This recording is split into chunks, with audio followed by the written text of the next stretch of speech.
Ginugunita po ngayong araw ang ika-8 anibersaryo ng pagkamatay ni Fernando Poe Jr. Kasama sa mga dumalo sa misa sa Manila North Cemetery, sina dating Pangulong Joseph Estrada at Manila Mayor Alfredo Lim na magkalaban sa pagka-alkalde sa Maynila. Nakatutok si Mark Salazar.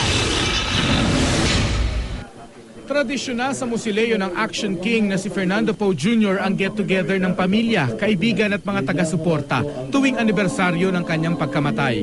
Ika-8 taon na ngayong araw. Malaking bagay po para sa amin ang inyong alaala at mga panalangin. Ang paggunita sa buhay ni The King, sapat na raw dahilan para magsama ang kahit magkalaban sa politika. Mabubuhay mamatay si Erap. Wala makakitang kaibigan kamukha ni FPJ. Ako, magpapasalamat din dahil napasama ako doon sa ticket niya, sa senatorial slate. Siya ho ang aming presidente noon. At tuwing tumatayo si Ronnie, laging maganda yung sinasabi niya sa akin sa entablado. Pagkatapos ng misa ni Bishop Deogracius Iñiguez, pinatugtog naman ang mga paboritong kanta ni FPJ.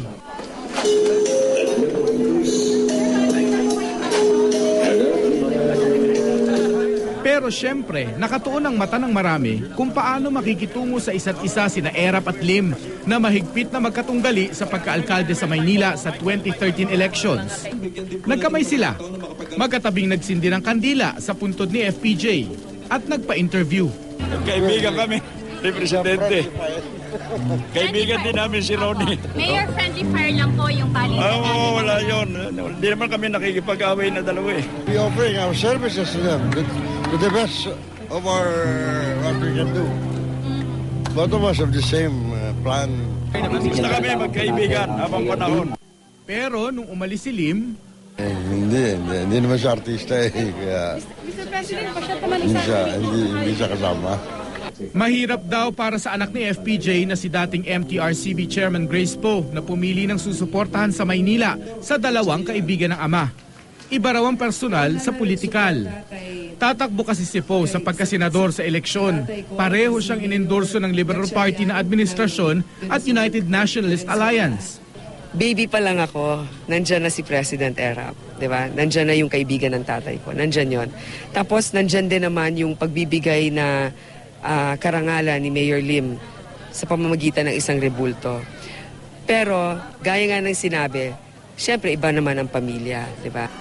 Ikalawang bahagi ng paggunita ang unveiling ng estatwang pinatayo ni Lim sa Rojas Boulevard para kay FPJ.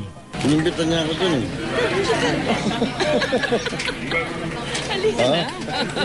Oo. Punta pa po ba kayo dun? Oo.